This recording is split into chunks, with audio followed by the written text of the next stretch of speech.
గోవింద గోవింద ఏడుకొండలవాడ వెంకటరమణ గోవింద గోవింద కైలాసమి కాపురమా శ్రీశైలం సింహద్వారమా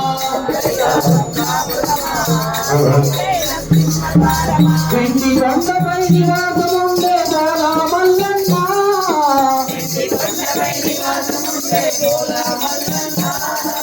వెండి కొండపై నివాసముండే బాలా మల్లన్న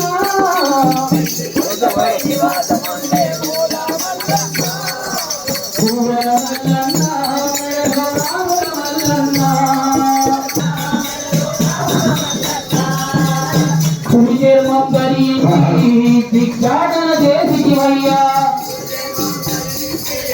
భిక్షాటన చేసివయ్యా పులి చర్మం ధరించి భిక్షాటన చేసివయ్యా పులి చర్మం ధరించి భిక్షాటన చేసివయ్యా వాటిలోని మాత్రం ఉండేది ఎవరైనా